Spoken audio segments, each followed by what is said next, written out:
Salam Bapak Ibu Saudara-saudari yang terkasih.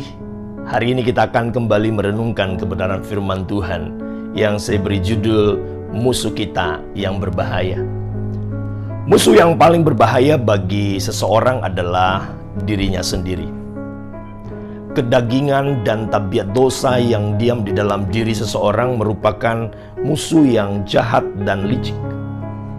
Jika dibandingkan musuh-musuh lain yang berasal dari luar diri kita, saudara, masih lebih mudah untuk dihadapi dan diperangi. Saudara-saudara yang terkasih, setidaknya ada 3 jerat utama yang dapat sewaktu-waktu menjebak seseorang untuk jatuh dalam dosa dan berbagai persoalan. Siapapun saudara, pemimpinkah saudara, masyarakat biasakah saudara, terpendidikkah saudara, atau bahkan mungkin saudara hari ini adalah sebagai seorang hamba Tuhan. Saya ingin mengatakan, ketiga jerat ini adalah musuh kita yang paling berbahaya. 3 jerat yang merupakan area yang secara realita akan kita hadapi, namun jika tidak berhati-hati akan membawa kita jatuh ke dalam jebakan iblis. Ketiga area itu adalah yang pertama, saudara, imoralitas. Imoralitas yang pada umumnya juga orang berkata cinta akan wanita. Ya, yang saya maksud di sini adalah hubungan seks yang tidak sah, yang membuat banyak orang jatuh di dalam dosa perzinahan. Yang kedua, saudara, yaitu ketamakan, atau orang menyebutnya dengan cinta akan uang, keinginan untuk menjadi kaya dengan menghalalkan berbagai cara. Dan yang ketiga adalah kesombongan, cinta akan kedudukan, tahta yang membawa seseorang menjadi sombong. Bapak Ibu Saudara-saudari yang saya kasih, firman Tuhan berkata di dalam 1 Yohanes pasal yang kedua ayat yang ke-15 demikian, saudara. 1 Yohanes pasal 2 ayat ke-15 sampai ayat yang ke-16, firman Tuhan berkata demikian. Janganlah kamu mengasihi dunia dan apa yang ada di dalamnya. Jikalau orang mengasihi dunia, maka kasih akan Bapa tidak ada dalam orang itu. Ayat 16, sebab semua yang ada di dalam dunia, yaitu keinginan daging dan keinginan mata, serta gangguan hidup, bukanlah berasal dari Bapa, melainkan dari dunia. Bapak Ibu Saudara-saudari yang saya kasih, ayat ini dengan tegas menjelaskan bahwa tidak ada seorang pun yang kebal terhadap dosa dari ketiga area yang berbahaya ini. Ketika seseorang tidak memiliki kasih akan Bapa, ya, ketika seseorang tidak memiliki kasih akan Allah, maka seseorang akan mengalihkan kasihnya kepada dunia. Saudara-saudara yang terkasih, ketiga area yang saya sebut tadi, imoralitas, ketamakan, dan kesombongan, semuanya berasal dari dalam diri sendiri yang diakibatkan karena tidak ada kasih Allah di dalam diri seseorang, atau Allah tidak ada di dalam diri seseorang, sehingga membuat seseorang mengalihkan kasihnya kepada dunia ini dengan segala keinginannya. Tentu saja saya tidak menganggap bahwa diri saya sendiri kebal terhadap area-area ini. Dan saya juga belum pernah bertemu dengan seseorang yang juga mungkin kebal dengan ketiga hal ini. Justru yang saya temukan, saudara, ada banyak kegagalan terjadi di dalam kehidupan seseorang yang diakibatkan ketiga hal ini terjadi di dalam kehidupannya, dan bahkan sudah membuahkan dosa dan pelanggaran di hadapan Tuhan.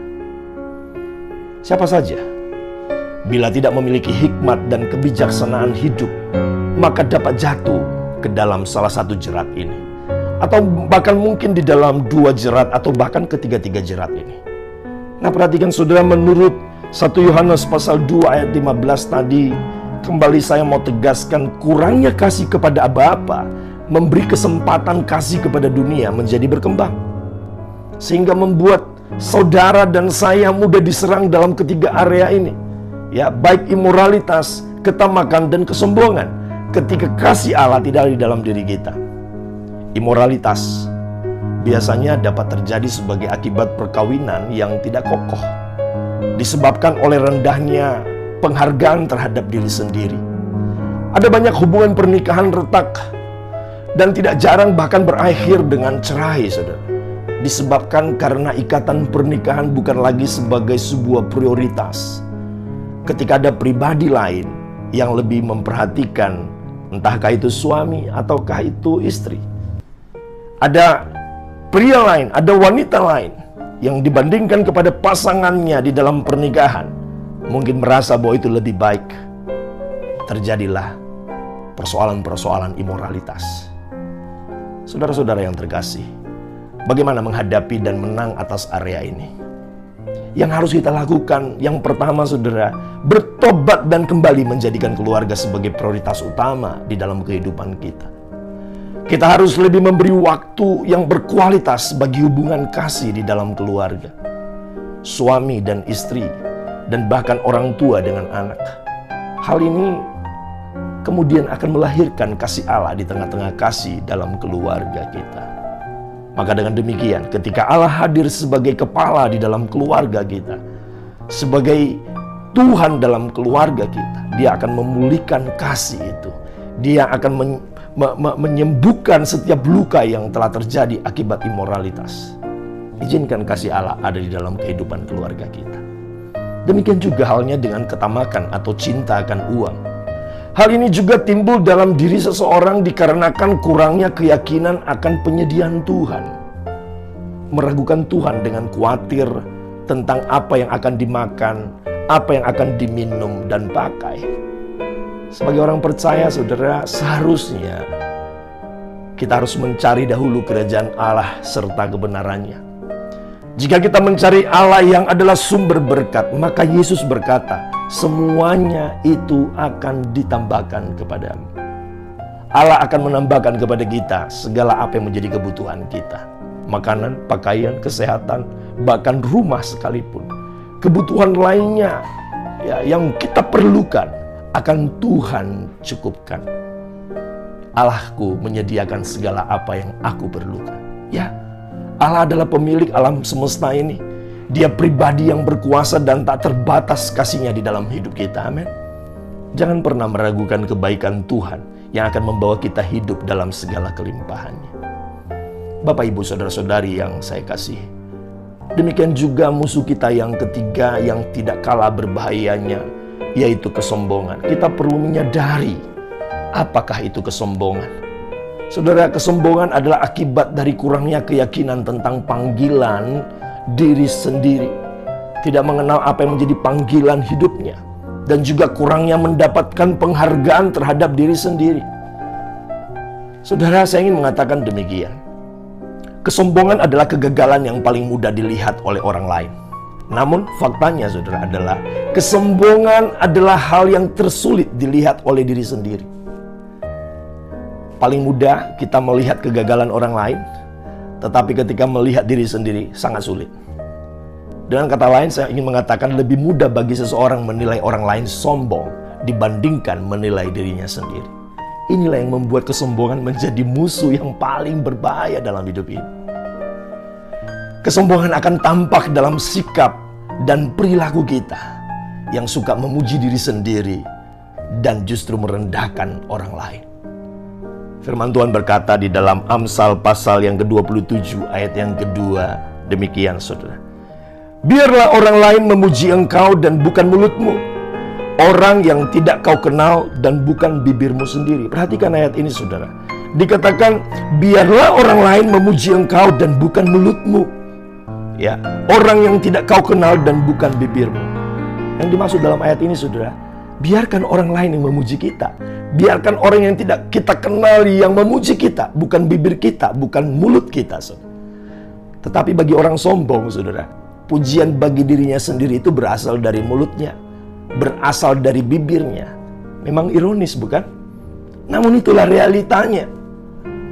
Bapak, Ibu, Saudara-saudari yang terkasih, dengan mengenal ketiga area musuh yang paling berbahaya ini, saudara, ya, akan membawa kita di dalam memahami bahwa musuh yang sangat berbahaya ini, jika ada di dalam diri kita, akan membawa kita di dalam berbagai-bagai persoalan. Oleh sebab itu, marilah kita terus berubah oleh pembaharuan budi kita. Dan perilaku kita juga harus berubah.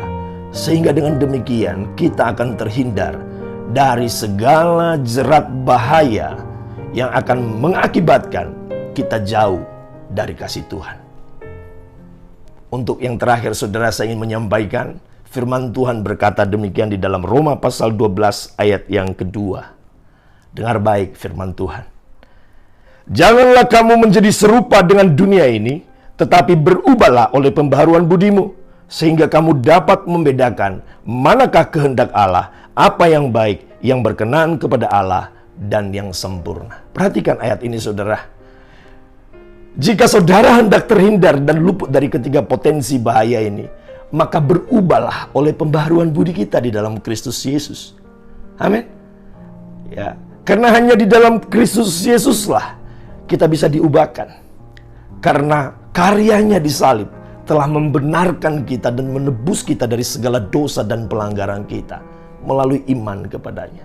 Maka dengan demikian, saudara, kita akan dimampukan melihat seperti apa yang dikatakan dalam ayat ini. Kita akan dimampukan untuk melihat dan menemukan apa yang menjadi kehendak Allah dalam hidup kita, apa yang baik, dan bahkan apa yang sempurna dari Tuhan bagi kehidupan kita. Kiranya ketiga area musuh yang paling berbahaya bagi kehidupan kita ini terus kita waspadai, terus kita berjaga-jaga senantiasa sambil berdoa dan mengandalkan Tuhan Yesus. Tuhan Yesus memberkati.